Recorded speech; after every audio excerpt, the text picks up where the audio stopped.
जब हमारा देश धर्म निरपेक्ष है, किसी धर्म का विशेष मान्यता नहीं है, तो फिर किसी धर्म और जाति के नाम पर पार्टी का गठन क्यों हो रहा है? यह सवाल न्याय व्यवस्था के सामने भी खड़ी होनी चाहिए। उन लोगों के बारे में हमें और आपको एक बार जरूर सोचना होगा कि कहीं हम फिर 1947 वाले हालात में तो नहीं पहुंच जाएंगे कि एक नई पटिशन, एक नए देश फिर से टूट जाए। नमस्कार दोस्तों, हम आज चर्चा करेंगे देश के एक ऐसे अनजान खतरे से जो धीरे धीरे देश को अपनी चपेट में लेता जा रहा है। लोग कहते हैं अगर भविष्य को सही सलामत रखना तो आपको इतिहास से समझना होगा और उससे कुछ ज्ञान लेना होगा, तभी आप अपने भविष्य को सुरक्षित संरक्षित रख सकते हैं। आज हम देख रहे हैं कि देश में हर एक नए साल में एक नई पार्टी का गठन हो रहा है और कहें तो यह एक राजनीति का एक गिरता हुआ स्तर है जो एक अपराधी किस्म का व्यक्ति है और वह राजनीति की ओर जाता है और राजनीति में भी वह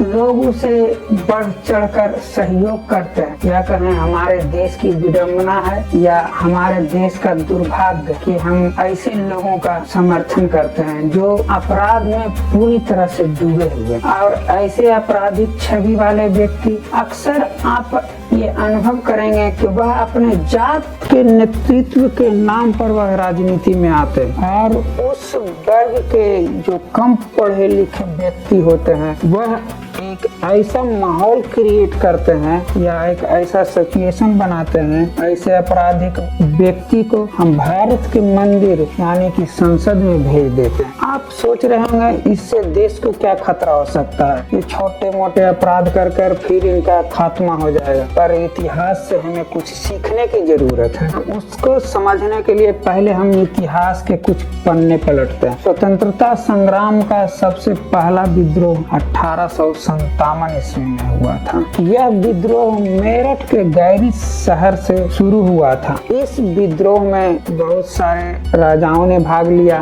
और हमारे देश की कुछ जनता ने भी भाग लिया, परंतु यह विद्रोह अंग्रेजों के खिलाफ असफल रहा, जिसके कारण यह असफल रहने का कई कारण थे। राजाओं का आपस में सहयोग नहीं था, इसका प्रतिनिधित्व सही ढंग से नहीं हुआ और लोगों का इसमें पूरी तरह सहयोग नहीं मिला, जिसके कारण भारत का प्रथम स्वतंत्रता संग्राम फेल कर गया। इस विद्रोह के बाद अंग्रेज यानी कि ईस्ट इंडिया कंपनी को यह एहसास हो गया था कि अब इस तरह से हम ज्यादा दिन तक भारत में शासन नहीं कर सकते। इस कारण ईस्ट इंडिया कंपनी ने अपने सत्ता का हस्तांतरण ब्रिटिश साम्राज्य को कर दिया। इधर भारत में 1857 के विद्रोह को असफल होने के कारण जो एक बहुत बड़ा बुद्धिजीवी वर्ग या इससे प्रभावित जो वर्ग थे उनके अंदर आग सुलग रही थी। एक नई शक्ति के साथ एक नई संगठन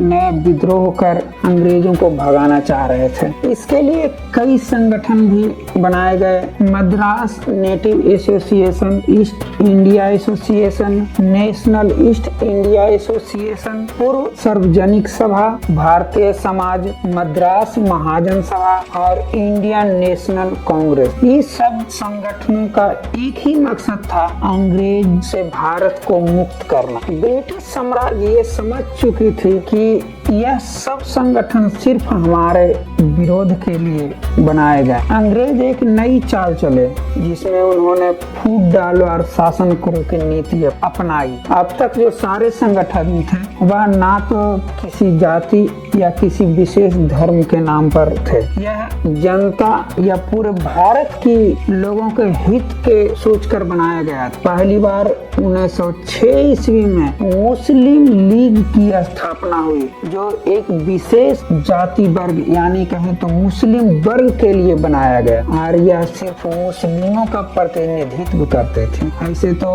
यह एक सिर्फ अमीरों की एक संगठन था, मगर बाद में धीरे धीरे इसमें लोग जुटते गए अंग्रेज लोग इसको तरजीह देने लगे, इसका वैल्यू देने लगे, क्योंकि उन्हें शासन यहाँ बनाए रखने के लिए वह 2 वर्गों में देश को बांटना था। 1906 ईस्वी में आगा खां की अध्यक्षता में मुस्लिम लीग की स्थापना हुई थी। इससे पहले की बात बताता हूँ कि मोहम्मद इकबाल ने एक गाना इन्होंने लिखा था, सारे जहां से अच्छा ये हिंदुस्तान हमारा, हम बुलबुल हैं इसके ये गुलसिता। यह 1904 में अल्लामा इकबाल द्वारा लिखा गया था और यही अल्लामा इकबाल मुस्लिम लीग में शामिल होकर आगे चलकर 1930 ईस्वी में अलग राष्ट्र की मांग की थी। सोचिए इस मुस्लिम लीग जो संगठन का कितना प्रभाव एक व्यक्ति पे पड़ा, तो उसने अपने ही कहे हुए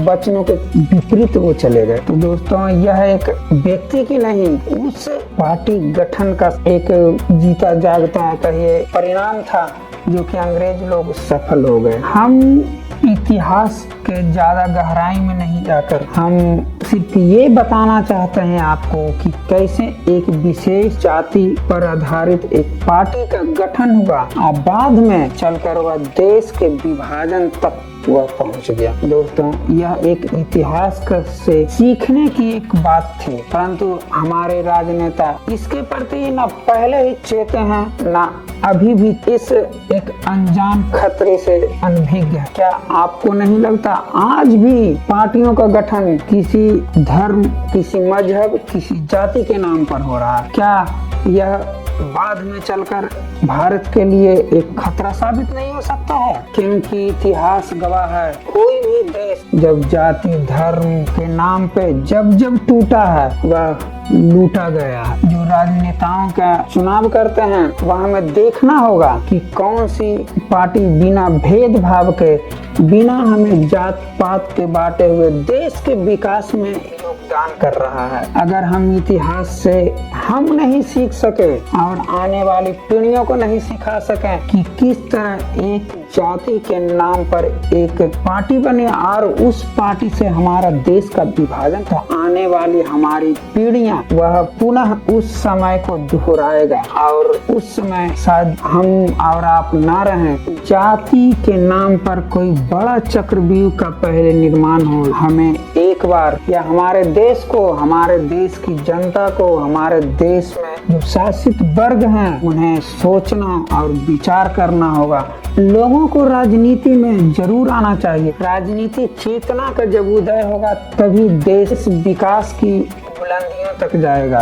धर्म और हर एक मजहब की अपनी एक खूबसूरती होती है। जो हमारे देश के न्याय व्यवस्था में कार्यरत हैं उन्हें भी इस बात का विचार करना चाहिए कि देश में जो पार्टियां बन रही है या नए पार्टी का उदय हो रहा है वह जात के नाम पर क्यों? आखिर क्या हम पुनः 1947 के विभाजन की ओर जा रहे हैं? जब हमारा देश धर्म निरपेक्ष है, किसी धर्म का विशेष मान्यता नहीं है, तो फिर किसी धर्म और जाति के नाम पर पार्टी का गठन क्यों हो रहा है?